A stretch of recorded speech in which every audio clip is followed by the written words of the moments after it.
Let us see that what are the major functions of ASCII. What do they do apart from dealing with the compliance and other thing? What are the main functions? How do they moderate? How do they guide the ad industry to have it more ethical and more fair way of presenting ads to the consumers? Main functions of Advertising Standard Council of India. What are those functions? How do they perform in India? How do they regulate the market, particularly the advertisements? Let us see one by one.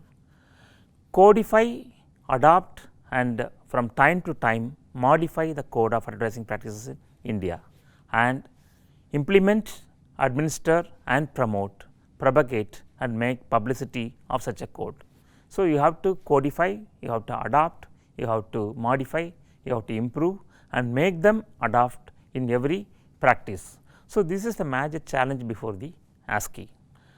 Provide facilities and machinery in the form of one or more consumer compliance councils having such a composition and with such powers as may be prescribed with from time to time to examine compliance against advertisements in terms of code of advertising practices and report thereon.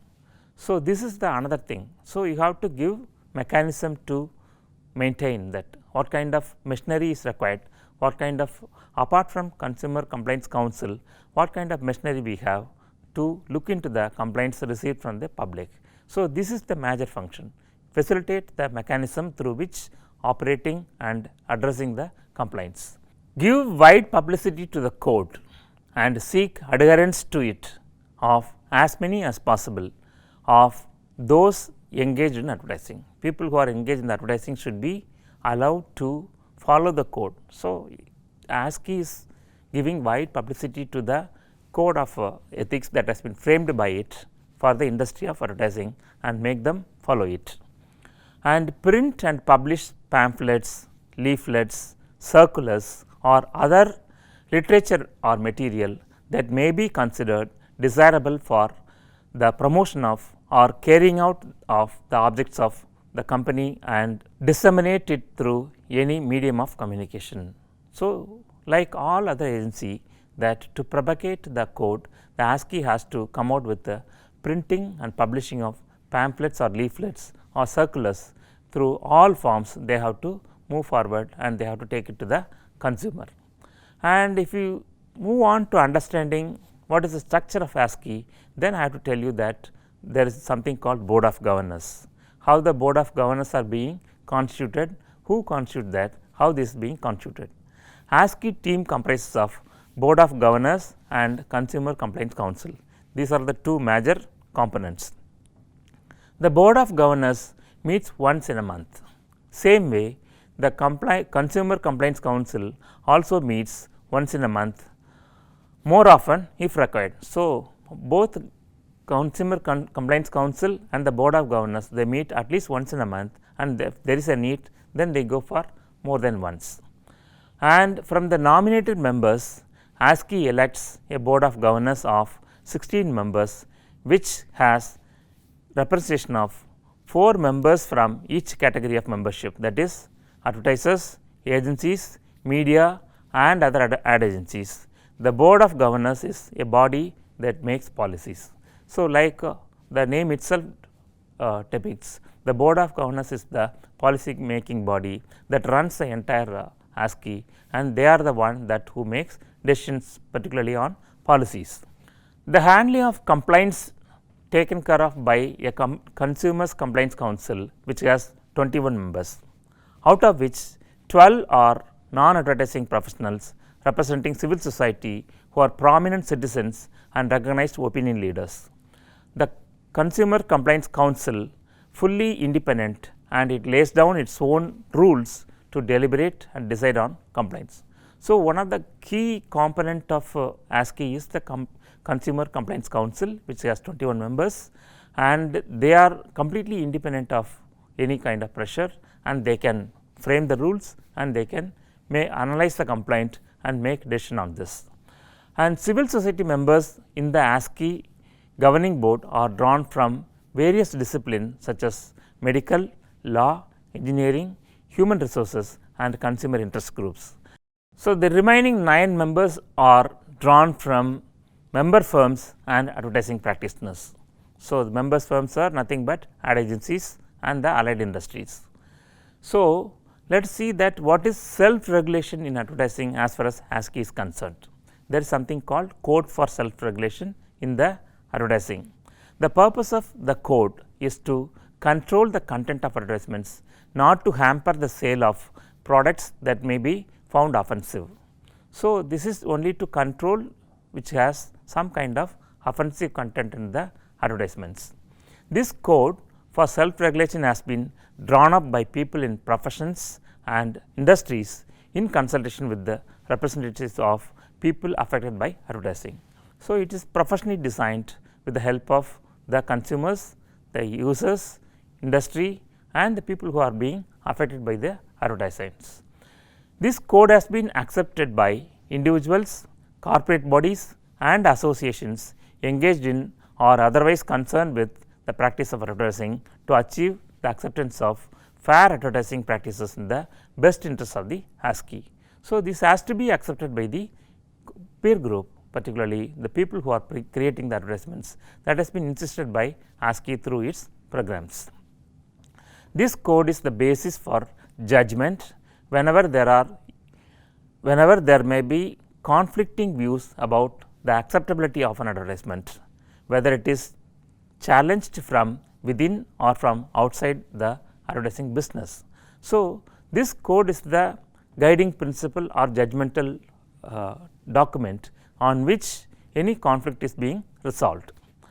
Both the general public and an advertiser's competitors have an equal right to expect the content of advertisements to be presented fairly, intelligibly and responsibly.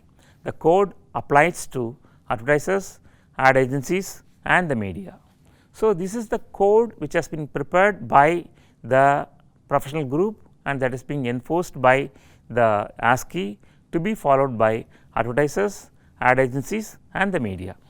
So, what if somebody is not observing or who is violating the code, then what the ASCII can do?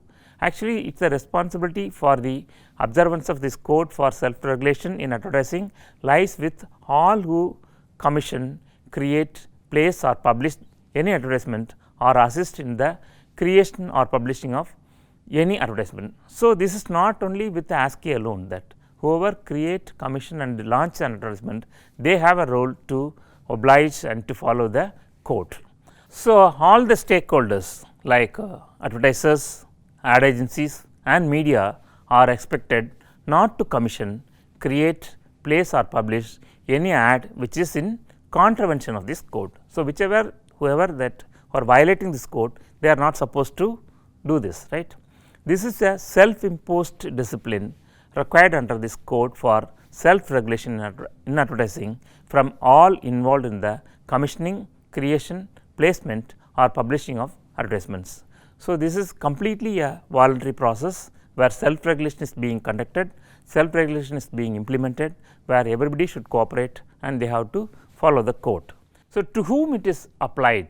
Is it for Indians or for ads prepared somewhere or only for print ads or television ads or for web ads?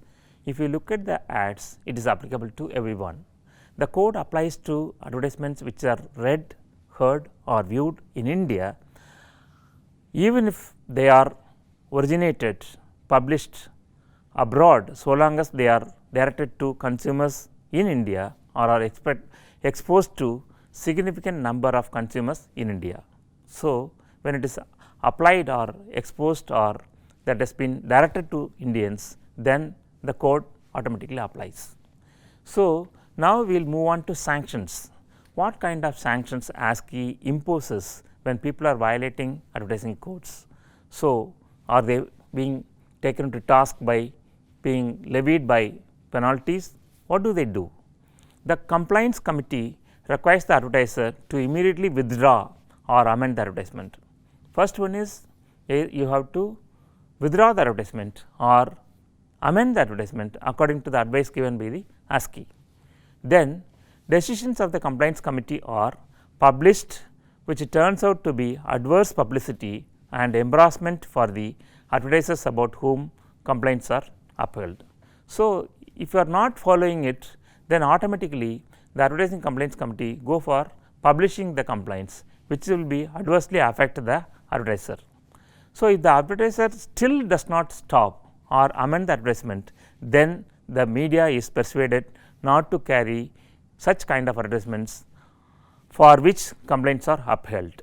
If an advertiser repeatedly refuses to withdraw or amend objectionable advertisement, then other sanctions are resorted to. So, when ASCI is insisting further and further to withdraw or amend it, and if the advertiser is going on to publish that in the media, then the media will be asked to not to publish it. And if they still publish it, then ASCI will think about other mechanisms with which that can be controlled, like going for libel or court cases. These could impose compulsory pre-clearance of future advertisements or expulsion from membership of SRO or other trade associations. If all such persuasive methods do not work, then the complaints are referred to the statutory authorities who can initiate legal action. So, when it is not being completely followed, then they will be removed from the self-regulating organization panel, and that will be referred to the court. That is how that these kind of sanctions are being imposed. ASCI does not have the power to impose sanctions. Cable Television Act has made it mandatory that code of ASCI should be followed by television advertisements. So, though it is not a punishing body, it is not a parallel structure to control and punish somebody, but already Cable Television Act has its own rule where all television ads should comply with the ASCI norms and standards and codes. In the instance of violation of ASCI's code for any advertisement on television, the Ministry of Information and Broadcasting takes further action. However, ASCI's code for advertisements appearing in the press or outdoor is not yet made mandatory by the government. The government of India is not very clear about what kind of outdoor advertisements should be regulated. Actually, ASCI has no role in regulating the outdoor advertisements. So, these are the functions that normally being engaged by ASCI in regulating the advertisements. This presentation on Advertising Standard Council of India has given you the evolution and the codes, self-regulating codes, and the functions of ASCI in making India's advertising industry more meaningful, fair and ethical. Hope this presentation would have given you a fair idea about ASCI. Thank you for watching.